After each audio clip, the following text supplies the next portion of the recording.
Hi, everyone, and welcome to today's webinar, The State of HR Technology and the AI Imperative. My name is Kate. I'm on the field marketing team here at BetterWorks. So this webinar is part of our People Fundamentals series. This is all about building community and offering you thought leadership so we can work together on tackling the biggest topics in HR today.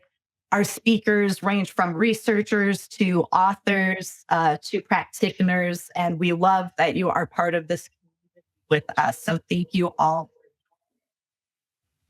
Now, I'd like to introduce our speakers for today. Stacey Harris is the Chief Research Officer and a Managing Partner at Sapient Insights Group, a woman-owned human resources, research, and business management consulting firm based in Atlanta, Georgia. She's been a leading member of the HR practices and technology research community since 2007. She produces groundbreaking research on high-impact HR organizations, enterprise HR technology, and key practices across the talent management spectrum. Cliff Stevenson is the Director of Research for Sapient Insights Group. Cliff is responsible for development and is one of the primary authors of the HR Systems Survey White Paper. Cliff was previously an analyst with Brandon Hall Group and the Institute for Corporate Productivity. His experience as a human capital research analyst has focused on HCM, emerging HR tech, innovation, talent acquisition, data and analytics, performance management, and employee retention. And before becoming an analyst, Cliff was the head of HR for Boston RPO firm. So I'd like to welcome to the stage our speakers, Cliff and Stacey. I believe, Cliff, you are kicking us off. Yes, that's right. Thank you so much.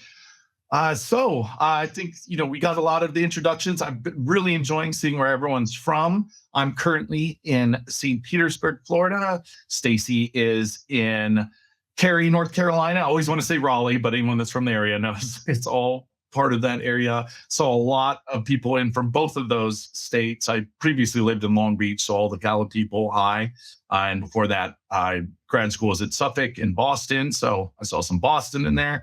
Represent. Oh, there's another Raleigh. So yeah, we're going to be going through AI, talking about HR tech, the AI imperative.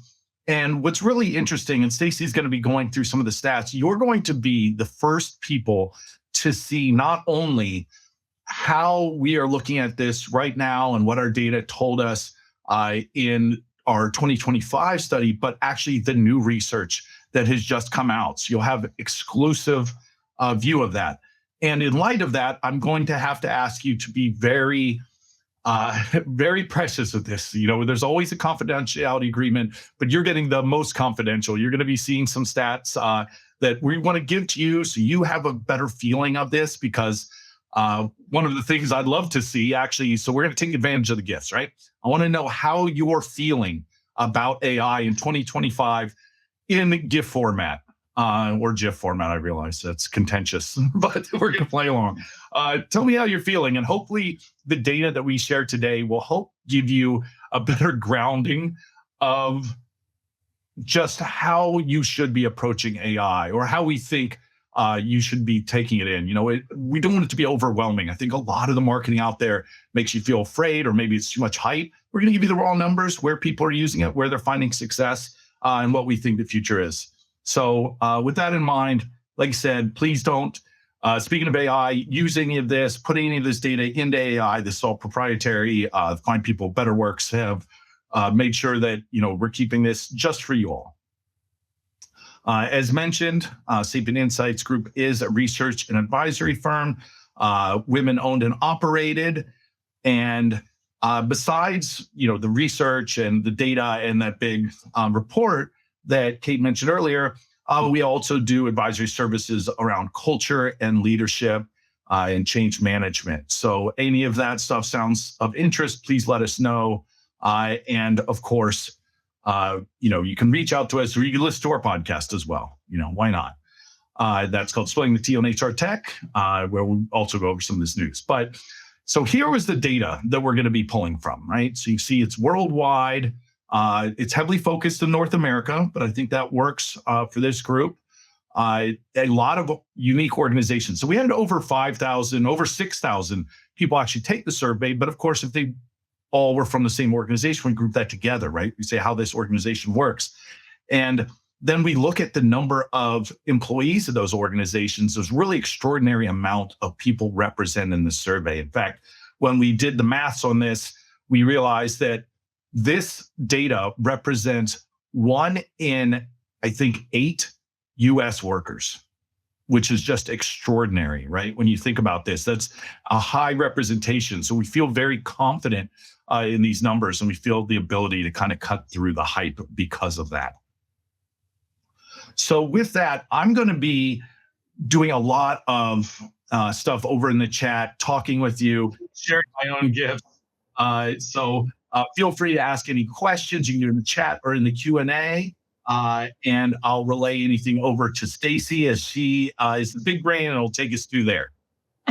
Thanks, Cliff. And I was having a great time laughing at all the gifts. And so I was always like, oh, I got to go on stage. Wait a minute. So thanks everyone for putting your comments in there. And thanks, Cliff, for letting us kind of know how we're going to get through the presentation today. Cliff will come back on, talk a little bit about the AI conversation here. There's so much going on right now. And I think, your gifts are a real good example of this spectrum we're seeing, from fear all the way to just pure excitement about what AI can do in the market. But it's also about what we as HR professionals and HR leaders are taking into these conversations and how we're approaching these conversations from an HR perspective. Because no matter how exciting AI is or how scary it is, we still have to get the day-to-day job of doing HR done. That doesn't go away. I know there's been a lot of comments in the market that HR will change fundamentally.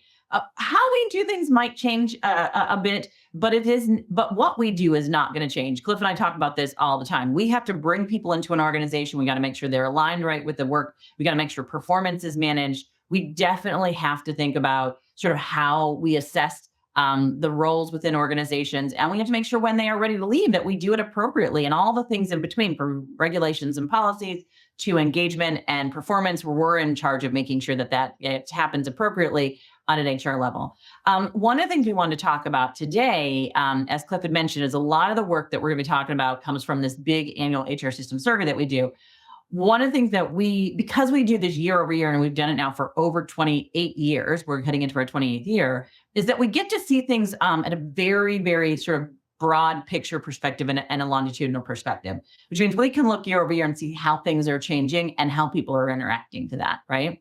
And one of the things that we see really clearly is that much of the business leaders' conversations today are not just we're focused on AI or we're focused on what we're doing in sort of the business operations side of things, but it is a bit of a reaction to where they've been over the last 5 years. And we talk about this in the sense that COVID, although it was over 5 years ago, I know that's hard to believe right now, the COVID crisis was. My granddaughter was born in 2020. I just went out and visited her. She's getting ready to start kindergarten. Don't ask me how I feel about that. I am overwhelmed with the fact that I have a granddaughter who's starting kindergarten already. But it does seem like it has been a long time. But as it relates to business financials and what we're doing as organizations and how our employees are feeling, it actually is very close in time frame. And what we have found is that a lot of organizations, particularly business leaders, are feeling like what has happened is that we never really sort of came out of the COVID crisis with a new normal to some extent. We've just been kind of compounding every year new, more challenging conversations, more challenging things until we got to 2025 and 2026.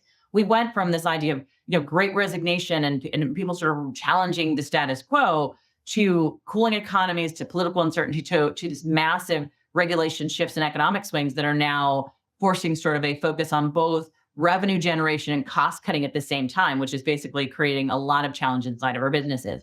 Our business leaders are facing global labor issues and new AI-driven skill requirements. So not only do we have a lack of workers in certain areas like healthcare or on-the-ground manufacturing or skilled labor work and a services level, but we have an explosion of new requirements on the AI side. And we have a lot of what we would traditionally call sort of white collar or middle level corporate roles that have been sort of reassessed for where their roles are compared to AI. So there's a lot of shifting going on in these businesses. And then we have the global climate risks. That is no longer a conversation about what is and if it's going to happen. And we do know already that our companies are dealing on a daily basis with more challenges dealing with both globally and in our individual regions with things like heat waves and fires and floods and hurricanes and tsunamis, right? Like I said, I have a family that's over in Hawaii. We went through the whole process of where's everybody at? Are they safe? Every company who has employees in Hawaii had to do that in the last week. And those kind of things are no longer a conversation just about what ifs, but now it's what level of risk are we managing inside of our organization? Where are all of our populations? How can we manage that? And then finally, the last thing, and it's by no means the most important, but it is the thing that's getting the most attention right now, is this conversation about AI, and that it's no longer just a technology, that it's no longer just a conversation about what it could do. It is about what it is doing, and that it is actually doing some of the work. There's been a lot of conversation in the market about whether or not AI should be looked at as a technology, should be treated like an employee, should be managed like a resource. I think the answer is all the above in some of those cases. And we're going to talk a little bit about how you get your arms around that as an HR professional. So love all the conversations that you guys are having on the side about this. But let's dive into just some of the data that as HR professionals, we're providing to you. But I think what you really want to take away from this is, how do I do this for my own company? How do I create this visual, this environment about the context that my business is working within, right? And there's really, really important things to understand, which is, as much as it feels like the whole world's going through layoffs and there's just more of our friends generally, because of the places that we work in our environments, who are out of work right now. In reality, we know that there will be 92 million jobs on average, based off the World Economic Forum report that just came out a few months ago, that will be displaced by AI this decade, right, over the next 10 years. Not something we're all disputing. But there will also be an expectation, when you think about this, based off of their research and extrapolation of how things happen with the internet boom, with other new technologies, other innovations, as well as what we know about and what AI is going to be bringing to the market. 170 million new jobs will be created this decade. So that's really going to leave us about 78 million jobs to fill with an already declining workforce. One of the things we know is that today already, that in the US, based off of where we were at in 2005 versus today, we've gone from having sort of over 6 or 7 employed professionals in the work environment for every non-employed person in the United States to today, we're right on the edge of about 4.5, almost 3, and getting lower than that. In Europe already, they are below or at 3 working professionals for every non-working person inside of those communities. That really just means we do not have as many people in the workforce to support non-working people within our communities. And that's a huge issue that we really haven't had to deal with for multiple decades in our market. And that's something that's really, really huge. Rajiv, you're asking about the source of the numbers. That's the World Economic Forum Future Jobs Report. There's a source on that at the bottom. It should be, but that is where you can find it, is World Economic Forum. And there's a Future Jobs Report 2025 that you can source. That report's probably one of the ones that I have watched on a regular basis over and over again. The other thing I think we really have to think about is that there is a huge number of sort of shifting expectations for job roles. Now, there's been this chart that everybody's seen. It's come out of the U.S. Census Bureau about sort of the population of professionals who are being hired, who are recent graduates from secondary, post-secondary graduate schools, and how that number has continued to decline since 2015 at a pretty rapid rate. Now, a lot of that is being right now sort of laid at the feet of AI, and that we're just not hiring new employees, and that we're not bringing people back into the workforce who are just coming out of college because of the AI shift. And there may be some of that's true to that conversation. But we really have been since 2010, since that recession that happened in 2008, 2010, seen a decline in the requirement for having a college degree for certain positions, particularly tech positions inside of organizations. When we also look at the other side of the picture, when we look at where there are open jobs at, we know that those are more in trade positions and skilled labor roles. 1.7 million skilled labor trade positions will be created in the next 10 years in just 7 roles. The number of home health personal care aides are needed by 2033 will be 1.7 times higher than AI software developers, right? Like, this is some of the things I think, because we live in the world where we're often in, where we're talking a lot about AI, where we're talking a lot about technology, where we're talking a lot about our roles in HR, we forget, unless we're working in an industry where this is foremost of our mind every day, how important some of these current roles are that are not being filled, right? The top 3 fastest growing jobs are service technicians, solar installers, and nurses. If you have anything inside of your organization where that is being done, you're going to have a hard time finding those workforces. What we're saying is that this data is available, whether or not it's through the Bureau of Labor Statistics. We know some of that data process is changing, or even available with some of the large HCM providers who are providing data like that. Some of the World Economic Forum is doing a global data sets around where workforces are and skills are available. One of the big things we always tell HR professionals is know the world you're living in, understand the economics and the availability of the workforces that are important to your business and your organization. If you don't have an understanding of that, even if you're just in a role where you're doing HR technology, or you're in an HR analytics role, or you're in a performance management role, you should have the same understanding as your CHRO about the level of availability of the skills you need in your current market and in your current region and and globally, because that's the conversation that's your business leaders are having. Now, they're having that, and as it relates to AI, and they're having it as it relates to the numbers around unemployment, and they're having it as it relates to the information that they're seeing about risk management, but they're going to want to have that same level of conversation with you no matter where you're at in the HR process.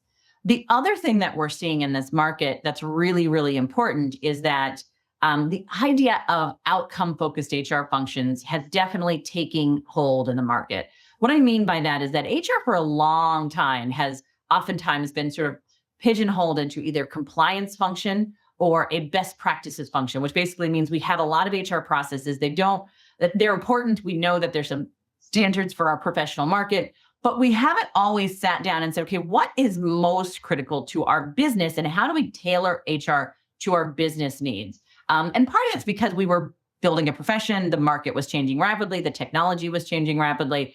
But what we do know in our data, and we've been tracking this for over 25 years, is that there is a difference in how organizations are perceived and the outcomes those organizations can achieve based off of how they're perceived as an HR organization, whether they're seen as compliance or a best practice HR function or an outcome-focused HR function.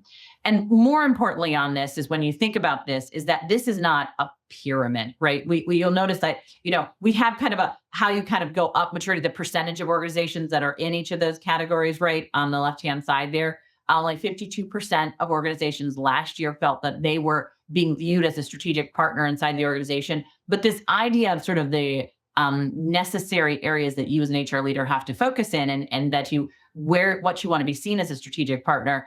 What we tell people all the time is that compliance is critical. You have to get that right. Your best practices are critical. You have to understand what's happening at a professional level, and your outcome-focused HR function is your primary goal. And so what happens is, if for some reason something breaks in compliance, or as an organization, there's a new practice that comes out in the market that you have to be on top of, you have to it's more like a railroad track that trains go back and forth in, is what we see, is that you really have to focus on understanding sort of where your organization is at any one point in time in all of these areas, and the impact they're having on your business.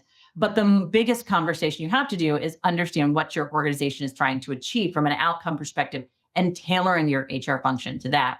And part of the reason why this is really, really important is because our businesses today, and this is a little bit of sneak peek data that Cliff was talking about, so no one else has this data right now. We asked them, what are the things you're trying to achieve? What are the big initiatives that your organizations have this year? And I just want to highlight, we have over 4,600 individual organizations in this data set this year. We had over 10,000 people hit this survey this year. And by and far, our survey is very long and very in-depth. We know it's a hard survey to take. So for anybody who out there who took it, we said, high five, thank you. And if you're interested in participating later on, just connect with me and Cliff. We'll make sure because we have it annually. But one of the questions we added this year, because we really wanted to understand, is what are the main initiatives that your businesses are driving for in 2025 going into 2026? So basically over the next 12 months.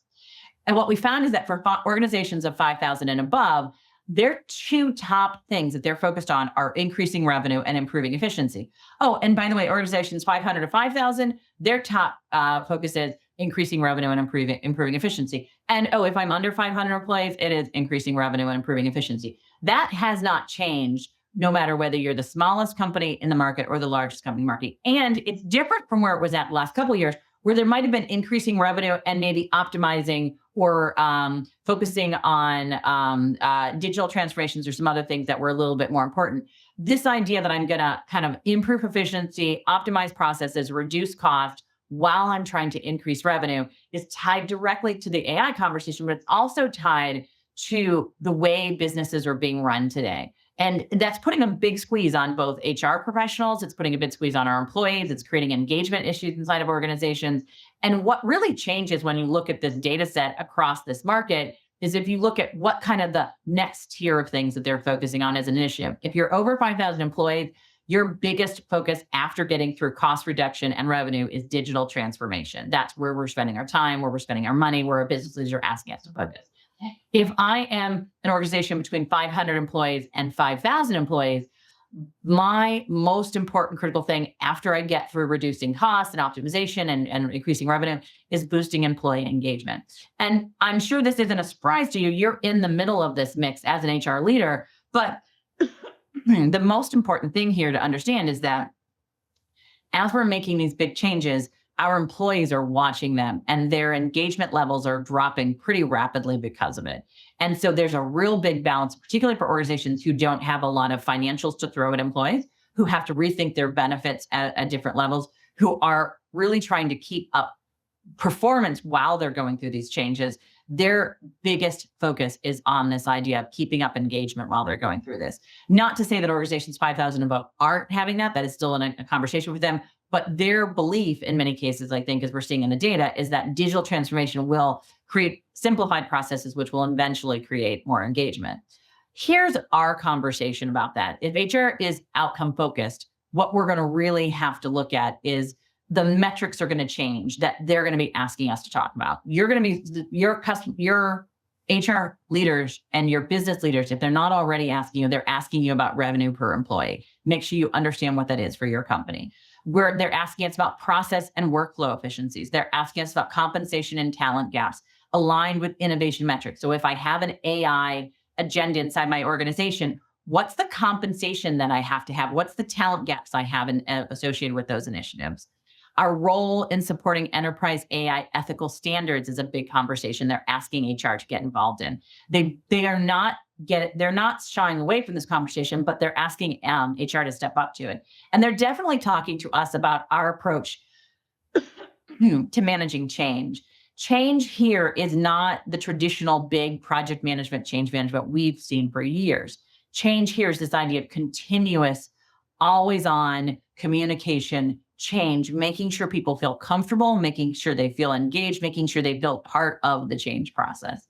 And then finally, that engagement metrics throughout that change process is the other thing we're seeing that business leaders are looking for. Again, they want to understand engagement, not just overall, but engagement as it relates to the changes that we're making. So that same question that Cliff asked when we started, how are you feeling about the AI world today and what you're thinking about it? That's what they're wanting to understand of their employees right now.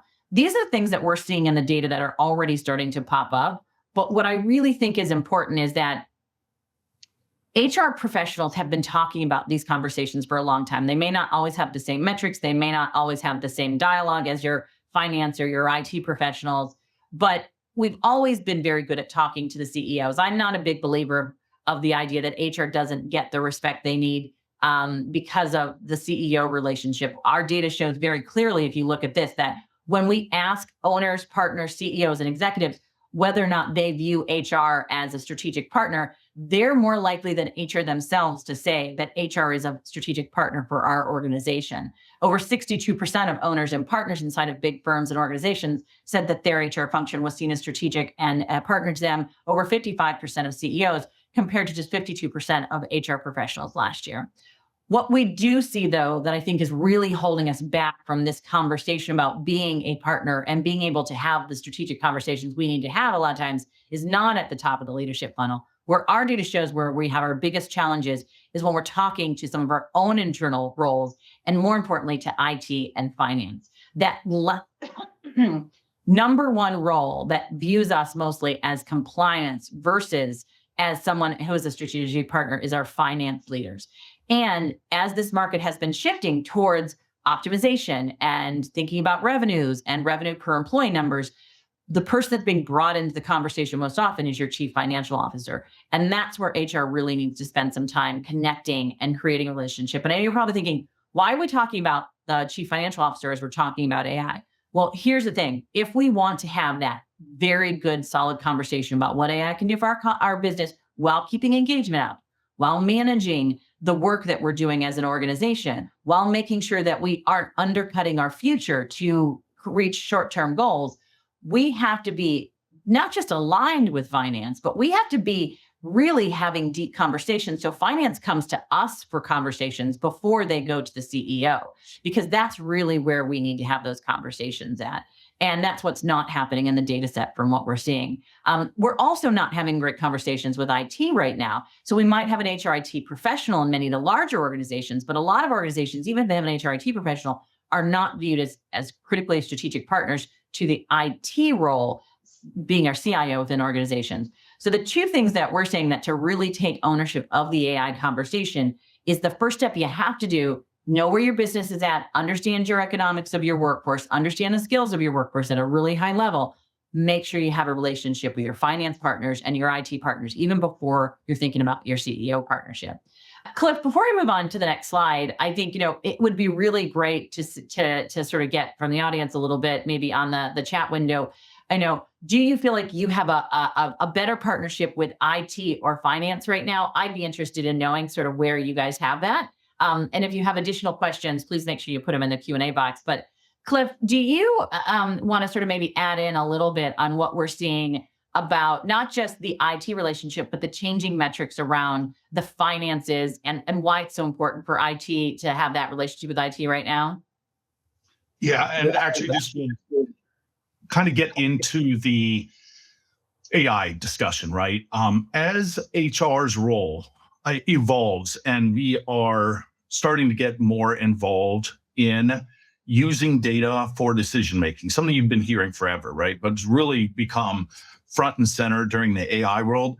That relationship between HR and IT becomes paramount, because it really comes down to, the most exciting topic of all time: data governance. It's where the data is stored, who has access, how it is stored, meaning format, obviously security and privacy, all of those. If you're asking an AI system, right, to say, okay, I need you to make recommendations, or I need to find anomalies in all of the data or anything like that, right? It needs access to all that data that's controlled by one group or the other. So having a good knowledge or control of the data really is what I think is stemming this sort of ongoing back and forth between HR and IT, as really whoever controls the data will have basically control the future, right? Because the future is going to be AI. I don't mean that in the marketing hype sense. I just mean that it is going to be sort of embedded within a lot of our processes. Probably not 100%. Everyone's got their own guess, but much as you think about, the mobile phone revolution and stuff, right? You had to start thinking about how that was going to affect work. I think that's a good way to think about with AI. All right. So if we're going to be using it, we need to start with where all of those sort of data questions are, right? Even when it comes down to file formatting and things like that, that will all come down to it. And I see that in the chat, there's some really good, back and forth. And I think a lot of people that are kind of in that in-between space, like Devin, where it's, knows both the HR and IT, being able to find that common language and that discussion is really, I think, what's underlying a lot of this sort of more strategic view of the HR and IT relationship. Yeah, and it's a funny thing. I think why we start here with this conversation is because so much of the conversation is about learning AI and knowing your technology. But what we have found is that it is these relationships, it is this setup that you do that really makes the ability for you to do AI inside your company much better, right? And just to sort of add to what Cliff's talking about here is, and what's going off on the side on the chat window is that it's very clear that it's kind of a split. There's some that are much more aligned with finance and some that are much more aligned with IT. And our data is definitely showing that you gotta do both of those, right? And the reason you want to be viewed as strategic inside your company, it's not just, oh, that's great, we like to do it, it makes us feel better, right? Like what we know from our data, and again, we've been doing this for 27 years, and we can look at the data year over year. We have a series of business outcomes that we track every year in our data, including very big business and financial metrics. What we see over and over again is that those organizations who have an HR function that is viewed as strategic by the broader set of their company, they just get better business outcomes. On average, that outcome looks at about 42% higher levels of improved both HR talent and business outcomes. When we look at just business numbers, that jumps to about 11% year over year. So if you just think about, if you sort of ask your business leader, look, if we just look year over year at if we were able to improve numbers by 11% in either profitability or customer satisfaction or market share, what would that do to our bottom line? And the only thing you had to change was your view and your relationships between finance, IT, the CEO, and CHRO to get that improvement, instead of investing in another new sales system or another new technology. That's the kind of conversation that we need to be having at our business leader levels, that look, it isn't just about the fact that we want to have a seat at the table. It is about the fact that when we're viewed as strategic, there are conversations we can have. There are things we can do to make things move faster. And that's really what you want to do with the AI market. And a lot of the reason we're not moving fast is because in many cases, HR has been relegated to order taker, particularly in the HR technology space, right? One of the things that we see in our data set, Cliff and I track somewhere around 3,000 different HR, it goes up every year, but different HR technology vendors. And we only cover just a very small set of them, right? We know there, if you talk to someone who sort of tracks all the vendors, somewhere in the range of 5,000 to 7,000 different vendors who are serving the HR technology business needs of HR professionals, right? On top of that, we know that not only are HR technologists, the people who run those systems, and whether they're an individual HR IT professional or they're a HR leader who has HR technology underneath their purview, or whether they're a talent leader who has HR technology within their purview, those are those people who are running those environments and managing those environments are not just having to manage all the different vendors who are coming to them, having conversations on a regular basis. They're also having to manage budgets and resources to support those. They're having to manage maintenance, updates, calibration work. They're having to manage change management processes, training needs and communications around it. They're having to manage the very important roles of implementations, but also the continuous configuration and workflow process that goes on inside these systems. It's a very large job to manage these systems and to do it in a way that makes sure that the data gets to the people who need to get it.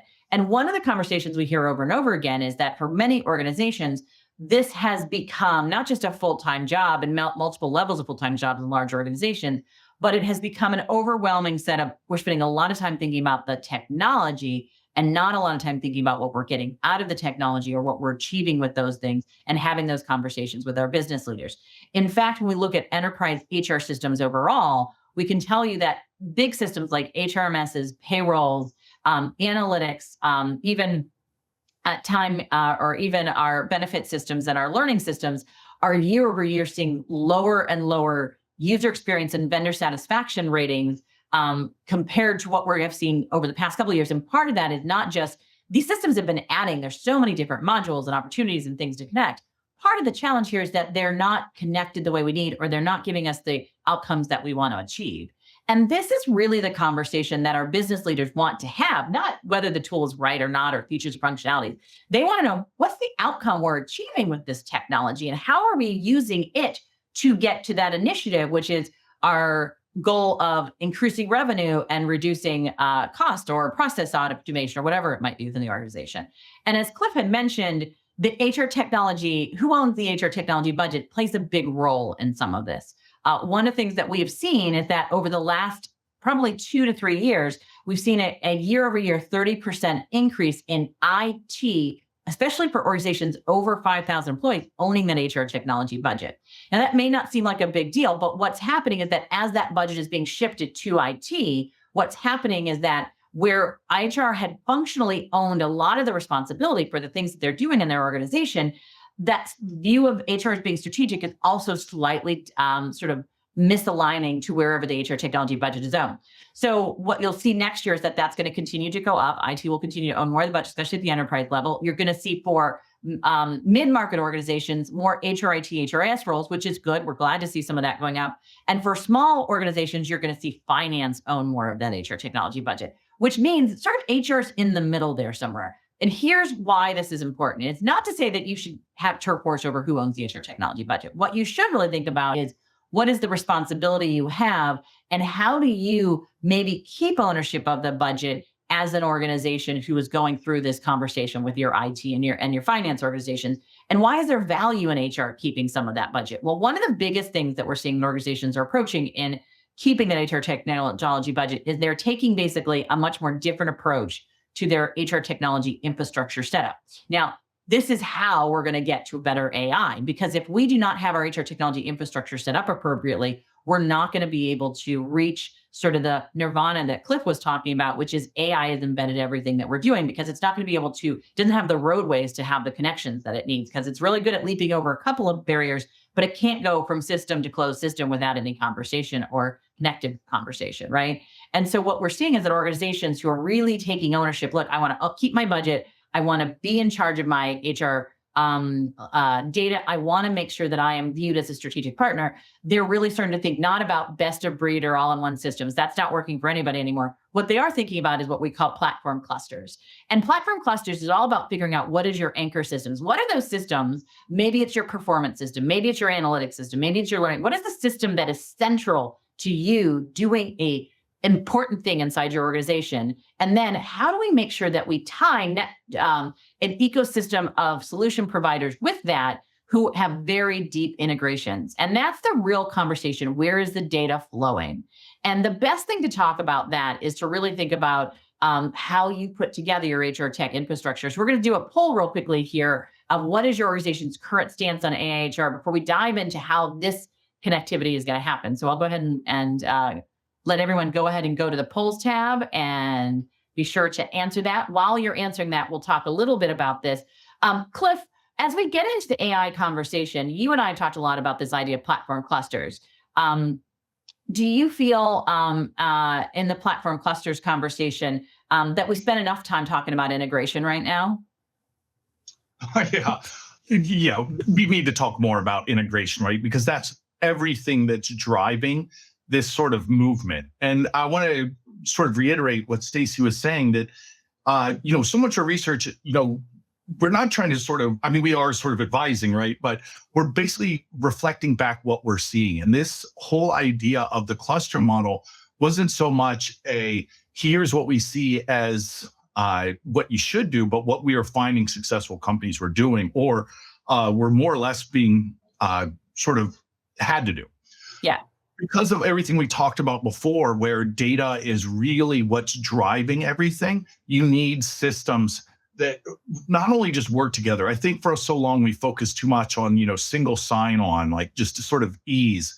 But really it comes down to, do these systems all talk to each other in a way that is conducive for driving business success, right? So it's not just, I can't go over there and grab the data. I really don't have time for that, especially when we're, again, talking about using these more new powerful AI-driven tools for making queries, getting real-time reports, trying to figure things out quickly. You need to be able to access all of that data and have it a way that it can be set up to their correlations, so you can sort of see it against each other.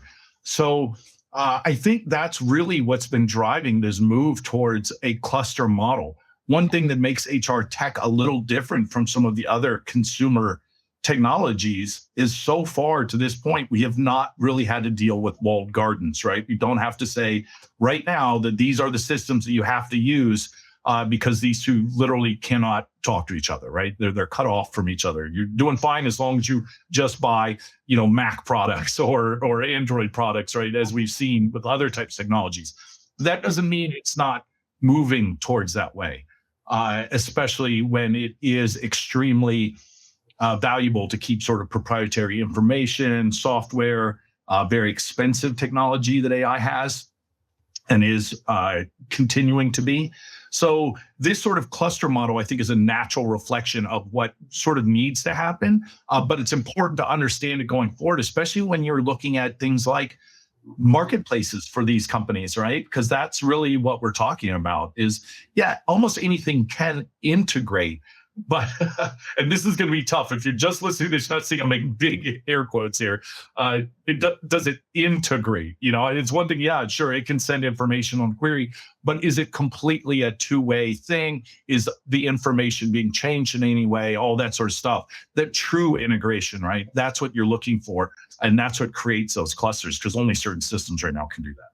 Yeah, and what I want to sort of point to is that when we were asking organizations about where they are in their AI journey, it is almost exactly your data set to what our data is showing you. So yes, all of these conversations we're having are about how you get set up with it. But what we definitely saw was that I think it was like at 35% when we went away from the poll to our data definitely last year said that organizations at an enterprise level, 43% of them were using AI to and within their HR processes, not using AI just as a personal tool, but you had embedded AI at some level in their HR processes.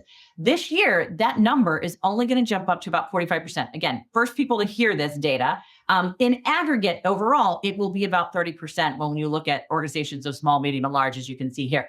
What we basically just saw in our data is that just kind of where we predicted, that is where people are at right now. A lot of people are experimenting. A lot of people are evaluating. And we're going to have some new insight on what percentage of organizations are evaluating, but very similar to the numbers that we just saw today, which always makes my heart feel good that there's some validation too, that the data is very valid. What we do know, and I'm going to jump through this poll and maybe do the last poll just because of timing that we have, and I want to get through some of the slides, is that we want to understand what role do you think HR and people should play in the adoption of AI across your workforce? Can you put that poll up really quickly? And I hopefully we can go to that one and skip it and it won't cause us any issues. Yeah. And while we're talking about this, and I'm going to let you guys go ahead and answer that, what role do you think HR and people should play in the adoption of AI across your workforce? Will I be able to move on and then you can go back? Kate, I just want to make sure that I can do that without messing up everybody on the poll question. I think the answer is going to be yes on that. Okay, I'm going to move forward and then we'll pull the poll up once everybody's done sort of putting in.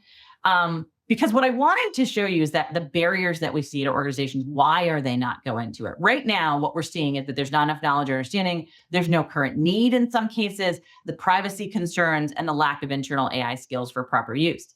Now, that no current need goes away when you're an enterprise over 5,000 employees. It's much more for mid-market or SMBs. What we are seeing is that we are expecting 150% growth in the use of AI agents for HR service delivery in the next 12 months. Though there are very specific use cases that are coming out in the market. And part of this is because HR right now, and what we're seeing in the data, is very focused on helping their business get AI up and running in their business model. There's some risk in putting AI in our HR processes, particularly in areas like recruiting or performance, where there could be some questions about where that data is coming from. What is the AI behind it? How is it getting the answer? And so what we're finding is that it's much more important for you to be in those ethics and data privacy conversations and AI global conversations. And it's important for you to know what you're doing in your own enterprise and your own embedded solutions, but where the business needs your help most is at an enterprise level.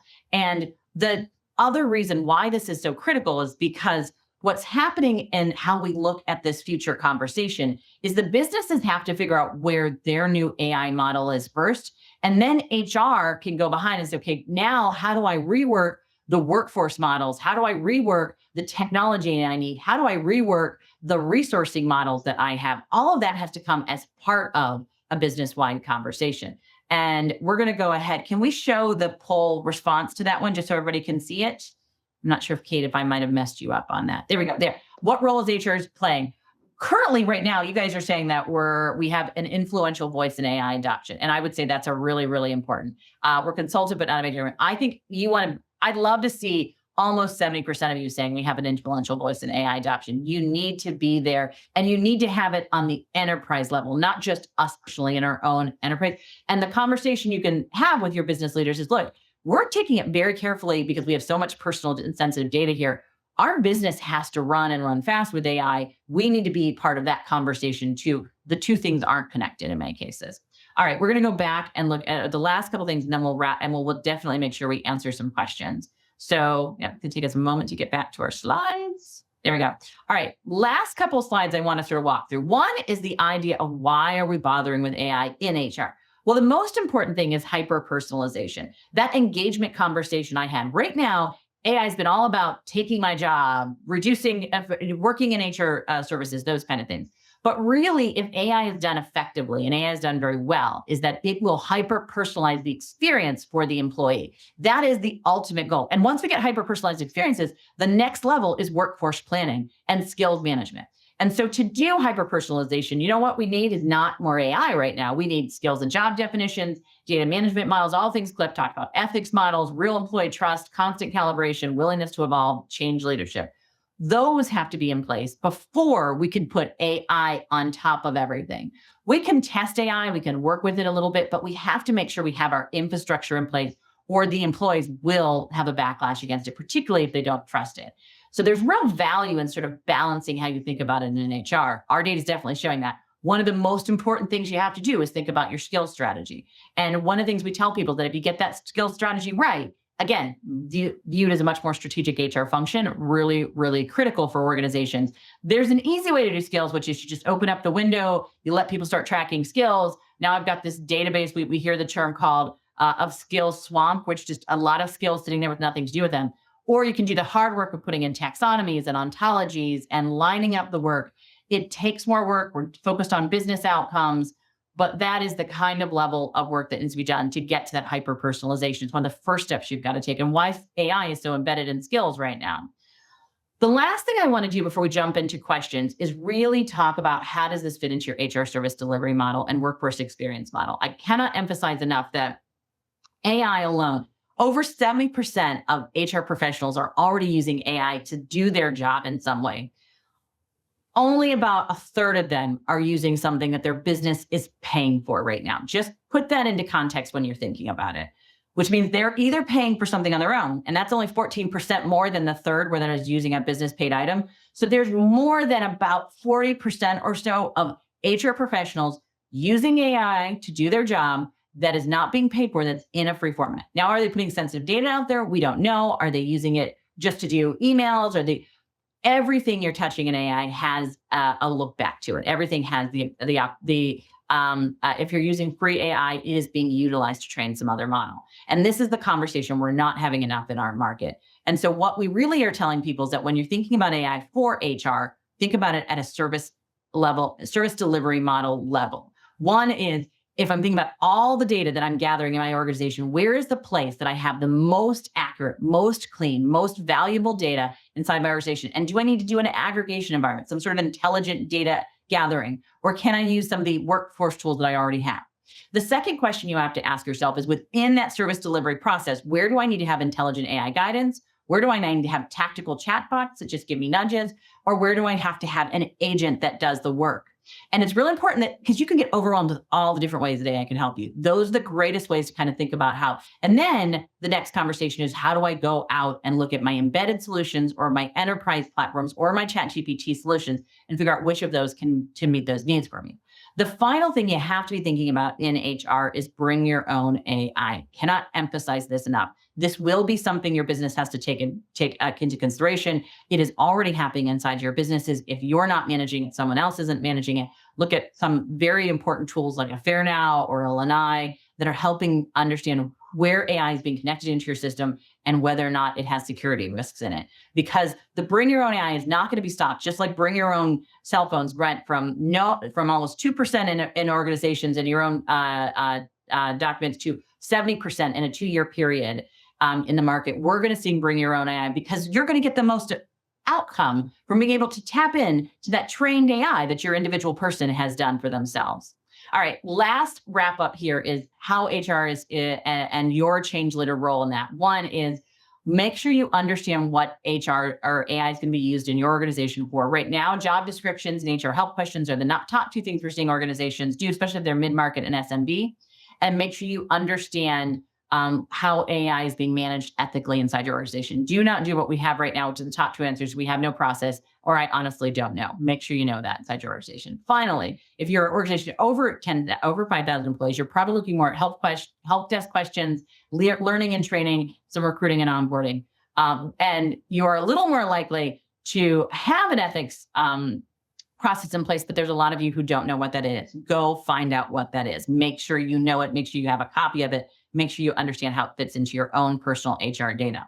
As we're wrapping up today, the last slide I want to send to you is how do I do this on a budget? How do I think about this when I've got to keep running HR? And there's two really important things here. One, you have to keep a budget for running your business and growing the business and doing that the way you've always done that. These systems that you're using every day are really critical and important. What I always recommend is try and carve out 10% both in resources, finances, and maybe even the function inside your organization that is focused on doing experiments, practicing, doing those kind of things. That's going to give you the best outcome from what we're seeing from the data in our data set is how organizations kind of restructuring their function to be able to deal with AI, manage it in a way that makes sense, and keep their business running along the way, particularly in HR, where they need to separate some of these conversations. Cliff, I know I have just run really quickly through a lot of stuff, but Kate, I know we have a couple of questions, I think, over on the Q&A box. And if anybody has any additional questions, we're happy to answer them, or they can get some more information from us afterwards as well. So do we have any questions we can answer? If there's one, if you don't mind, Stacey, I do want to, I've been having some really great conversations in the chat. And I think I've thrown out a couple things I just want to clarify because I really am enjoying this. I keep talking about a risk reward model. Yeah. I think just to clarify what I'm talking about there is the risks that come with AI often have to do with a number of things, right? You have the ethical considerations, you have the perception between people who are using it.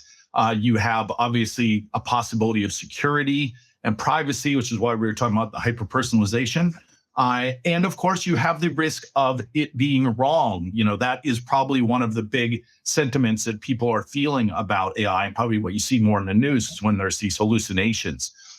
So you think in terms of, okay, how do I want to use AI in my business, which was one of the questions, was a good place to start. I think you try and use it to solve a specific problem. I would say that is easier than saying, oh, start with talent acquisition or start with this. What is a common repeated problem? And then look to see, is that something where AI could help?